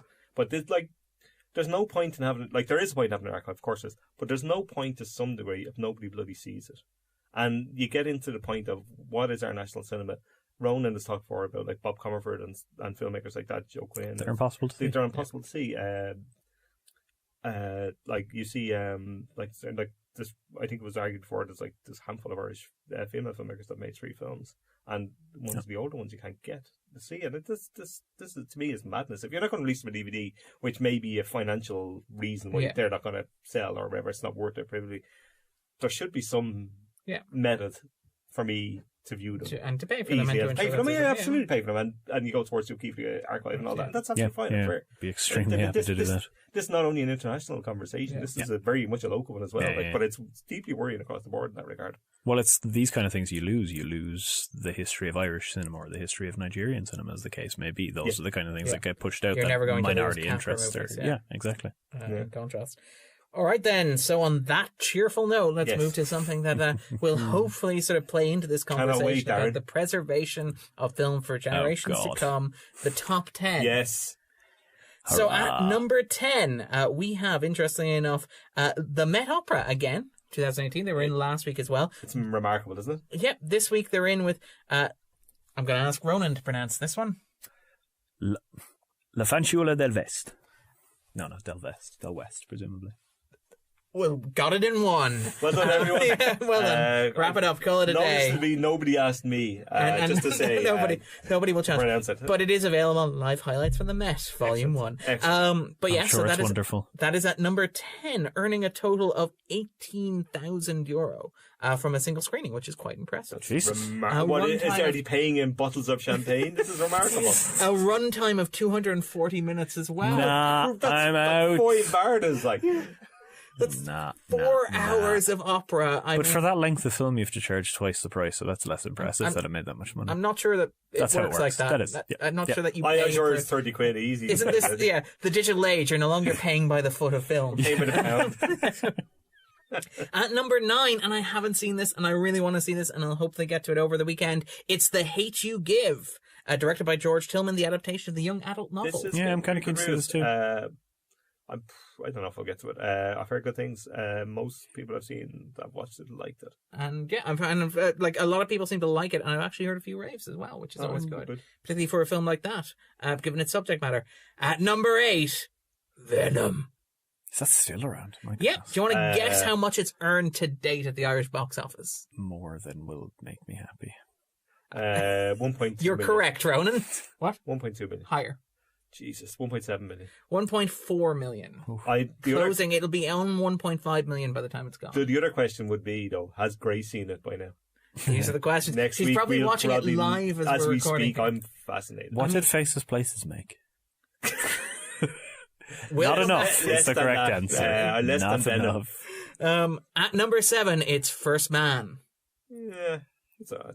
It's good. I mean, it's not good. It's all right. It's pretty good. It's not pretty good. It's pretty great. It's not good. It's great. I have not had the chance to get to see it yet, but I will if the opportunity arises, and it looks like it's going to stick around for a while. You'll probably get another week or two, I would imagine. Yeah. No, I'd like to, because I'd like to join in this conversation, which has been very, very funny to hear play out over the last couple of weeks, I gotta say. Over and over. We haven't tired of it at all, have we, Darren? Not at all. One of these days, Jay. Yeah. Straight to the moon. But yeah, so First Man, and it's doing relatively well. It's holding relatively well. So it's earned €578,000, which is obviously nowhere near the money that the film that came in at number 1 this week made, nowhere near the money that A Star is Born made, but it's holding relatively well. Yeah. It's actually earned, so it's about as much as Goosebumps 2, Haunted Halloween, which is a family movie. So it must be the word of mouth that's bringing the money that way. Well, it seems to be holding relatively stable, because again, it came in somewhere around 5 and sort of hovered there, which is pretty impressive. Yeah. At number 6, Johnny English Strikes Again. Remarkably popular in that. Yeah, this is like people one of these actually things seem that to like nobody it. knows who votes for Trump, and nobody knows who goes to see Johnny English films. Yet both are really successful. No. Like, I know people who quite enjoy these Really? movies. Did you take their names? Is that the Stephen Rea? Yeah. No. No, people like what they like, Jay. People are entitled. They do, and that's People do like what they that's like. the world we have to live in. Yeah. I like the I'm not happy about it, but they do. Ronan would just like advertise Johnny English Strikes Again and play Faces Places. Can You we could do get that? too far to Can we do that? I don't think we can I legally. wonder how many people would stay.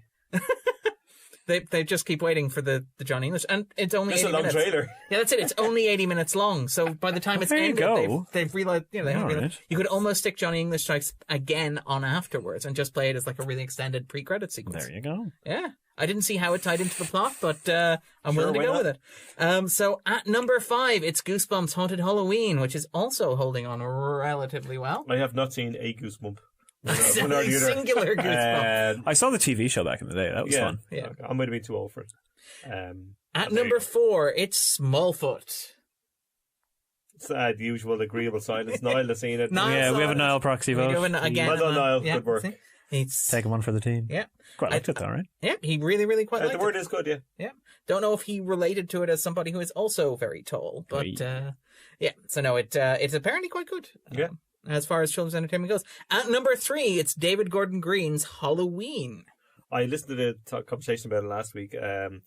Grace and Philip high-five about H20, which I did like also when I saw it in cinema back in the day, but I haven't seen it in a long time, so Okay. I'm qualifying in that regard. Would that I'm be less keen- 98?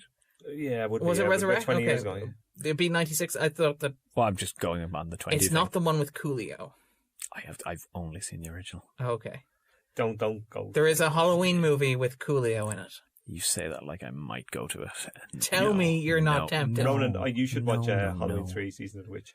Yeah. Oh, that's actually I'm kind of, fascinating. yeah. Really It has fascinating. I've read a lot about it over the years. It's I'm It kind of has really a intrigued. capitalist goblin. Yeah, What?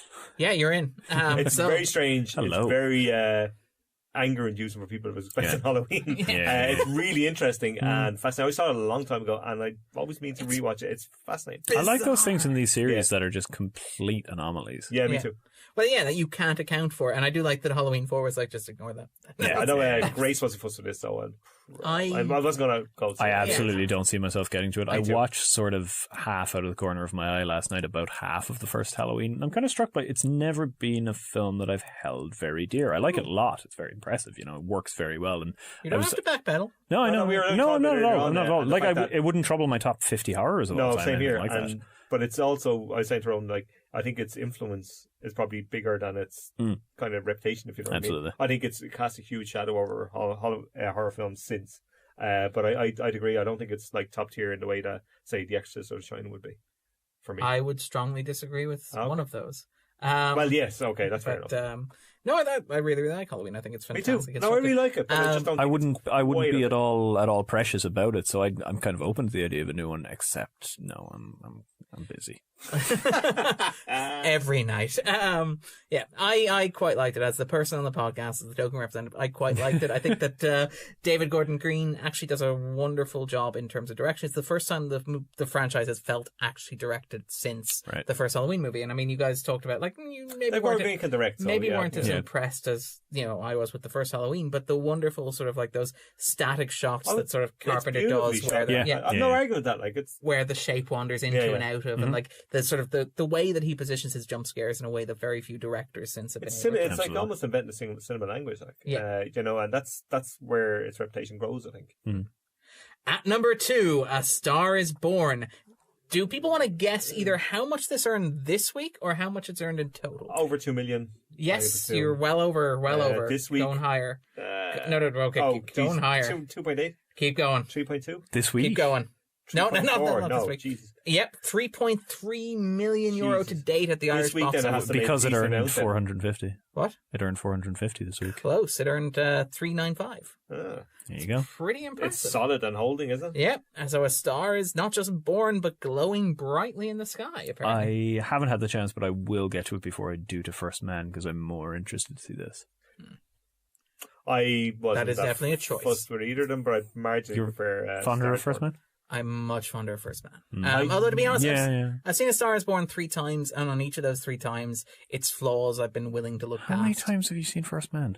Only once. It is weird to me what you choose to rewatch It's remarkable. consistently. I don't It's absolutely always remarkable. choose. Sometimes true. the choice is, That's fair. you know. I think I marginally preferred Star is Born, but I wasn't massive mad on either of them. Yeah. A Star is Born It's the is- kind of thing where I'm kind of keen to see it more as a point of conversation than being particularly interested in the film, I'm afraid to say. Well, don't worry. I'm sure both of you will be very interested in the film that is opening at number 1, beating A Star is Born by only €4,000, but with the advance of sort of with pre-release sort of 6 screenings and weeks stuff like that, pre-screening. has earned over €500,000 at the Irish box office to date. That is director, open bracket, Bryan Singer, close bracket, Oh. actually Oh, Dexter fuck Fletcher's off. I didn't know where we Bohemian were going Rhapsody. for a while there. Yeah, How's that? that is a film. Hey. It is an It's a walk hard. It is pretty much walk hard. Yeah. It's it's a film that is not. It's not good. Let's I'm be glad clear. you're clear about that. Let's be absolutely clear about that. It's bad. It's actively bad in a number of ways, but it's actively bad in ways that are occasionally fun. There are moments where Freddie Mercury, played by Rami Malek, wanders through the British countryside as the musical accompaniment of Bohemian Rhapsody assembles itself inside his head. There's Bohemian Rhapsody is at its core, ladies and gentlemen, finally, after all these years, the true story of Live Aid, which is the story of how it helped Freddie Mercury affirm himself to the world. It is completely bonkers. It is every single possible permutation of the rock biopic crammed into one film, to the point where I don't even know that much about Queen, but I know that it didn't happen like this. Yeah. There's moments like, for example, they structure like, they ignore the fact that Queen going into Live Aid were the biggest band in the world, having just released an album that sold platinum around the world before the concert, in order to play it as some sort of triumphant return to form, which is bizarre and gonzo to me. Don't let facts get in the way of a bad Also, story. I'm old enough to remember Live Aid. It was actually U2 that kind of cemented their position on Yeah, you on can Live actually- Aid, and not Queen. Like, It's actually- Queen were the kind of big. Yeah, they were the sort of big draw. Yeah. Like, that's the thing, is that it presents Alternate Queen history. going to Live Aid as an underdog story, God's which is sake. absolutely bonkers. Oh, And it's hilarious because aye, in aye, those aye. like CGI shots of the stadium, which apparently have been lovingly recreated, you don't see one person holding a Queen placard, but there's a gigantic "We Heart You Too" banner flying in the middle of the So you stadium, just which I really reversed. You like. did a neat reversal. Like. Which I really, really like. That's bizarre. Why not rewrite history? It has, but it's also got this really weird thing running through it where it's fashioning a Freddie Mercury biopic for a PG-13 audience. Yeah. Which, if you know anything about Queen, and they're not Led Zeppelin. They've been described as like horny Tolkien. Is probably the best description of like Queen that I've heard. Wow. And but there's like, you hear these stories about like the parties that they would hold Yeah. and the festivities that they would have and the activities that the band would get up to. That would be an R rating or an NC-17 Yeah. rating that anybody with any casual familiarity with history Most has. rock bands, Yeah, would, not- that's particularly at the probably part of time. the course. Yeah. But the issue is that this is so horribly sanitized Yeah. to the point where like there's one Freddie Mercury party and it looks about as lively as something I would throw. And I'm not a very lively person. I think Straight Outta Compton had a similar kind of thing where. Oh, this is much. No, I Yeah. know, but they kind of, the party is like, oh yeah, stand Yeah. beside girls. This And- is all we've done. Yeah, this is all. He's like, Yeah. lads, come on, like, I mean, I know it's He wore a York, crown like, and had a glass of Yeah, champagne. yeah. I mean, that's clearly And I the like worst. Straight Outta Compton. Don't get me wrong. I don't. Yeah, I'm I'm not a huge fan of Bohemian Rhapsody, even ignoring the huge, gigantic elephant in the room around Bryan Singer and everything else happening around Yeah. it. It's every single beat. And I absolutely adore the way that the Queen, the band Queen, outside of Freddie Mercury, are reduced to the horny one who possibly wants to sleep with his car, the boring one, and the one to whom we give dialogue in scenes where Freddie has to talk to the band, who is Brian May. It's just... So John Taylor, right? He doesn't get a run out. Like. Yeah, John Taylor is the horny one. After. And is it Deakins who's the... I don't know the last one. But the last guy, that's it. He's the boring one. Yeah. And it's horrible, and it structures this whole arc onto it, which is just clumsy and generic. It's a horrible in the way that, like, it's not fun the way, like, Diana's horrible.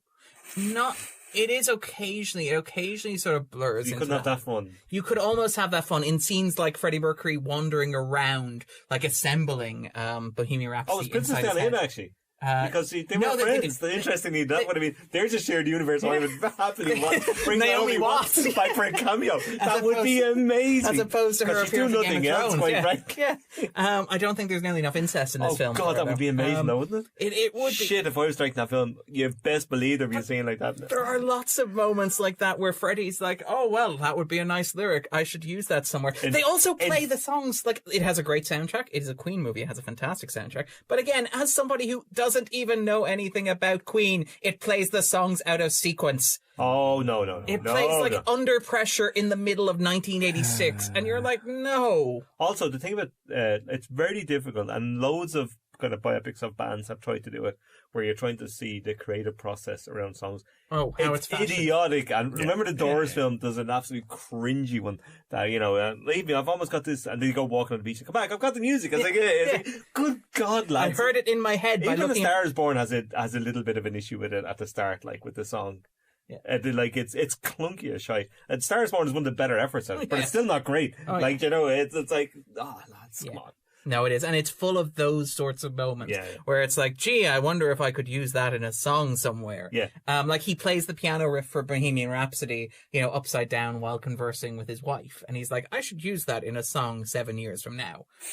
Which is, a little on the nose, Freddie, but I do appreciate the effort. I for various reasons, mostly directorial, I won't be seeing this, but it does sound dreadful and not nearly as much fun as a Queen epic should be.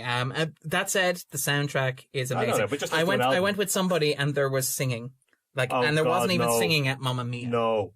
There was singing at Mamma Mia. Stop that. Well, you weren't in the screenings, Ronan was in. I clearly not. I'm not allowed in any more screenings. So pictures of outside the cinema. That's the reason why Mamma Mia has been sort of quietly moved out of Irish cinemas. Yeah.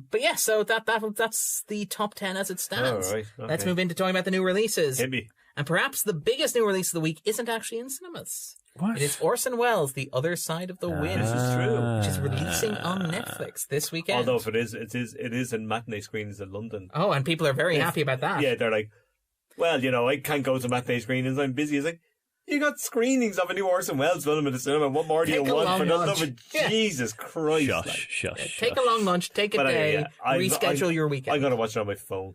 Just to make a point. No. I'm going to watch it, but geez, they make it difficult. I actually think it might work relatively well on the phone. One of the interesting things about it, and I'm wary about talking too much because I know that Ronan knows next to nothing about it, and you both obviously want to go in relatively blind. Yeah, I know a little bit about it. I'm looking forward to watching it. It's incredible.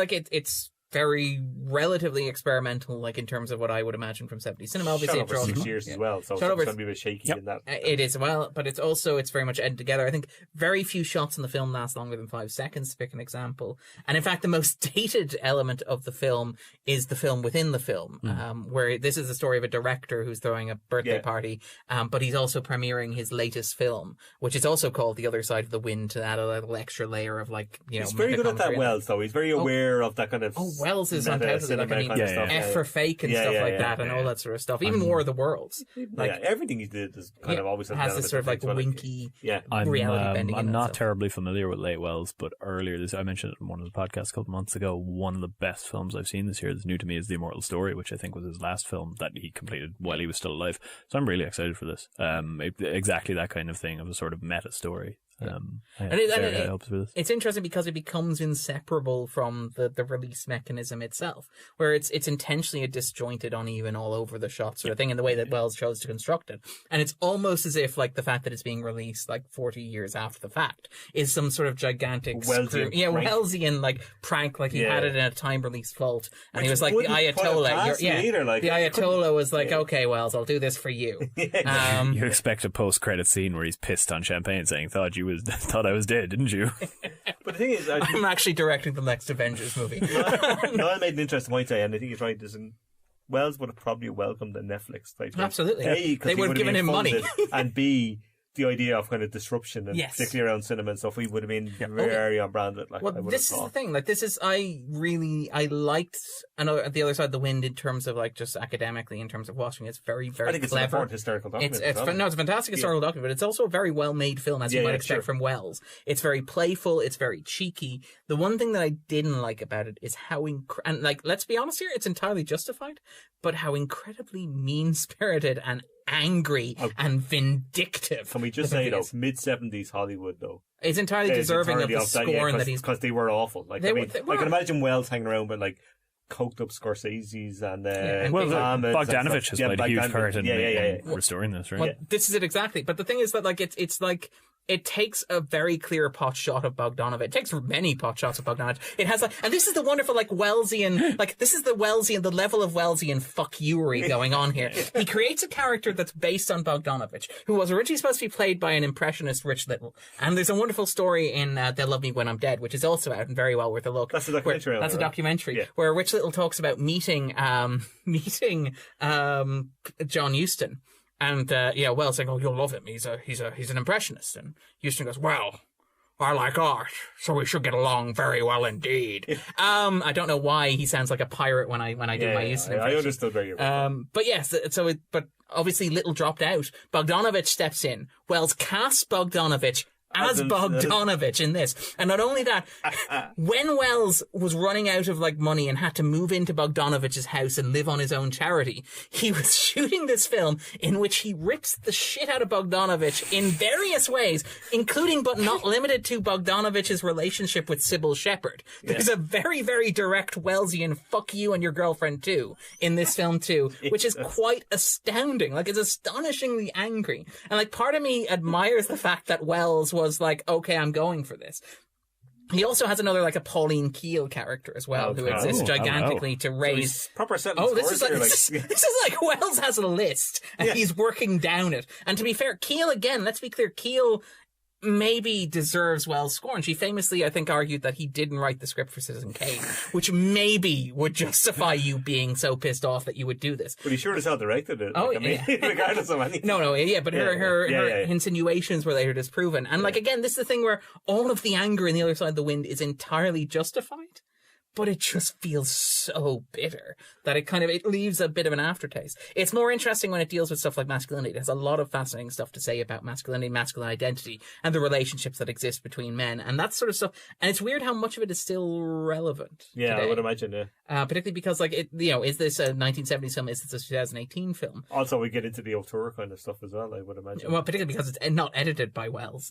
So the question is, who is the author here? It has an opening, like, monologue from Bogdanovich himself in character as Otterlake, but that was obviously written after Wells died, which provides a framing device that the film obviously wouldn't originally have had, which adds a whole element to when you're watching the film with that framing device. Are you watching anything resembling what Wells originally intended, because you've got that package within it? Never mind the whole who's actually editing this conversation. Which sounds like something Wells would have loved. Wells would have adored it, and it's very playful. And if you do get a chance, if you are interested, They'll Love Me When I'm Dead is the documentary about it, which is also on Netflix. I'm gonna watch both. Which is Morgan Neville, who did was it Mr. Rogers' Will You Be My Neighbour as well recently this year, and they're both very, very worth a look. Okay, good. We've eaten up most of our time talking about new releases on a film that was actually technically filmed between 1970 and 1976. So let's move on to the releases that were probably filmed a bit more recently. Black Mother, which is something that I have absolutely no information about. I've seen the trailer. There's a really powerful trailer in the AFI. It caught me off guard. Yeah, I'm really looking forward to it. Yeah, it came out of nowhere. Didn't know what it was. Initially, it was like it threw me for a loop. Yeah, it looks quite horrifying and funny and really, really odd. I'm absolutely catching this over the weekend. Cool. Juliet Naked, and Tamara Jenkins wrote this one. This is the one with Ethan Hawke and Ethan Hawke. Is it Rose Byrne and they're good cast. Is this the author who gets written to? I saw the trailer for this months ago. It looks awful. Yeah. The reviews are a bit better than that. That elation was short-lived. I like that. It's like a Tamara you Jenkins, said Tamara Jenkins and then Nick Hornby. That very quickly fell off for me. The reviews have been okay in it, though. It's a bit better than you would think. Well, this is sort of one of the ones... I'm not saying I'm going to see it. I'm just... it's the other side of Ethan Hawke. This is the one where you have like the counterpoint with obviously First Reformed, where it's like this is showcasing how well he works with lighter material. Yeah. It kind of looks like a classic Hawke performance in that he's the sort of cool but slightly frazzling guy. What I've heard is that it very much plays on his persona from, is it Reality Bites? What's the one that I'm thinking of? Yeah. Okay. Is that the one Ben Stiller from? Yes, from the old days. It's sort of playing on that persona that he had back there where he was sort of too cool for school, except it's like, what if he never grew up? What if men never grew up in this world? How crazy an idea How many would films that be? have that being made about that? That's a fair point, but how often does it still keep happening, Jay? I know. I'm not going judging by trailers, and Jenkins being involved kind of has me more tempted than I was. I hope it's a good payday for her anyway. But. Yeah. All right. Also out this week, Peterloo. Yeah, Philip was a bit down on this. Yeah. His interest in it sort of petered out. And stop it, Darren. You made that joke last week. Jesus, get new material, man. I only listened to the podcast today, so you know. So that's fresh in my mind. Fresh in the mind. It did make me laugh today, though. I will say that. Philip was a little down on this. I think he, like myself, he'd be a big Lee fan, so the disappointment's a little more personal and acute if it doesn't quite work. Peter Bradshaw gave it 5 stars, but he gives 5 stars to everything, so that's maybe not really... Suck it, Bradshaw. Yeah. Take that. Jay's coming for you. Yeah. Lee is one of those filmmakers for me who every now and then he'll come along with a film that I don't entirely adore, and it's really upsetting because he takes about 4 years to make a film, so you know you're going to have to wait a long time to get something great. And because when he comes out with something great, look at another year, it's film of the year territory instantly. I need to get seated, and I think it's about 2.5 hours, which is pretty long for a Lee film as well. So I'm going to have to find time in my extremely busy schedule at the moment to get seated, because I do want to see it. Don't worry, he gets a bit more leeway when it comes to... I knew he'd find new material. I knew it was coming. You did ask. I did. I bloody did. Sorry, it's open mic night here. No, I'd stop it, Darren. Jesus Christ. All right, also opening this week, which is always a good sign, a Disney Christmas movie released almost the day after Halloween. It's just a wonderfully reviewed Nutcracker. Nutcracker and the Four Realms. Directed by Lasse Hellstrom and Joe Johnson. Together? Separately. What happened is, apparently, according to the official, and I love that this is the official version of events, so you can imagine what actually happened off screen. The official version of events is that Mr. Hellstrom filmed the film as it was, gave it to Disney, went off home. Disney said, well, this is okay, but we're going to want some reshoots, because that's how we work now. Yep. You know, and it's not necessarily a bad thing for filming reshoots. Yeah, a lot of films have reshoots. Hellstrom responds by saying, fuck it, I'm old, I'm not doing that. Yep, I directed ABBA, go away. Yeah, it's like, I'm gonna go make another movie about dogs. And Disney are like, okay, fine. Joe Johnson, you're not doing anything. Joe, nobody gives you work anymore, you're a hack. Do this, will you? Whoa! He's not, no, Joe Johnson's not a hack. What's Joe Johnson done last? Captain America, the First Avenger. Is that his last film? What's Joe Johnson done? The Rocketeer that people adore. Yeah. The Rocketeer's not bad. Jurassic Park 3 is awful, but the Rocketeer is grand. The Rocketeer is good. The Rocketeer's got this sort of like charm, nostalgia thing going on. Alright, I'll retract the hack. Okay. Semi-hack. Captain America First Avenger is really good. Yeah. One of my favourite Marvel movies. I enjoy it, but It's a Second World War superhero movie that doesn't have Nazis as the villain. It's a very strange film. I'm into it. All right. Leave Ronan his thing. It's always the people you least suspect. I know, right? Yeah. I'm ever the dissenter. But yeah, so the Nutcracker and the Four Realms has the look of a film that Disney had intended to be like a big sweeping Christmas film, because it's very much, it looks like it's styled along the lines of the Tim Burton, Alice in Wonderland sort of thing. In that it's very much this sort of bright CGI landscape. It's got these old British actors in it. Richard E. Grant is in there. Helen Mirren's in there. Also Morgan Freeman's in there. Keira Knightley's in there. So it's got this sort of like, you know, you can imagine that when Disney were pitching and developing it, they were like, look, this is going to make Alice in Wonderland money. Yeah. Except at some point, somebody realized that it wasn't. And they're like, okay, we got a Christmas movie. Dump it. That's it. It's quite literally, where can we put this? Well, we've got a week in November, sure. Dump it there. Like. That's it, exactly. Poor Grace is devastated, because she's really looking forward to it. I think she based her whole office Christmas theme around the Nutcracker. I like to think that she based it around the Tchaikovsky sort of... Yeah, well, I don't know, but this was kind of folding into that, so I kind of... I love that it was part of, like, the plan. It was Joe Johnson and Lasse Hallstrom pictures on the wall. Yeah, that's taking down quietly today. Sorry, Grace, sorry. As director of Hatchie a Dog's Tale, Lasse Hallstrom can do no wrong. He did a Dog's He's also director of well. Cider House Rules. I haven't seen that one. Cider House Rules is quite good. No, it's not. No? No. No. Oh, it's nowhere near as good as the doesn't book. Rules. But No. big... When's the last time you seen this? It's been a number of years. I want you to revisit no, Black Panther. This is one of really? those, one of those great conversations through syllables. I know. Oh, no. Oh, also out this week, and I okay. missed it because it's actually technically in cinemas at the moment, Slaughterhouse Rules. What? Yeah, I saw a Michael couple Sheen. posters for this. Yeah, Michael Sheen and Simon Pegg. Oh, no. No. Yeah. No. Yeah, No. And I'm another holding my conversation nose through all of a sudden. syllables. No. I have no idea what it's about. I have no context It for looks it. like he's It's just my licked a Simon Pegg. I lemon. will not be seeing it. Yeah, Simon I find Pegg it is a sort of insta turn-off lately. insufferable. Needs to be taken down a peg, does he? Hey, several. All right. So, if Jesus. people want a bit more Jay, a bit more Ronan in their lives, where can they find you, gents? At J. Coyle on Twitter. I'm on Twitter also at Baron Ronan. They can also find you this week on the 250's second anniversary special, which is releasing Andy, this what's Saturday. this? I cannot wait. Yeah, It was a an fun absolute ride. blast to record. Yeah, that 2 was years great. old, which is it's good fun. It's a discussion of the week as it's sorry, the year as it's been in terms of like films, particularly in regards to the IMB, and best of all the changes that they made on the bottom the 100. bottom Indeed. 100 the conversations were eye-opening. Spun off in some very interesting, It's really unexpected genuinely, directions. I was fascinated by it. Yeah. All right, well, take it easy. We'll be back next week. Bye. Bye. Bye-bye.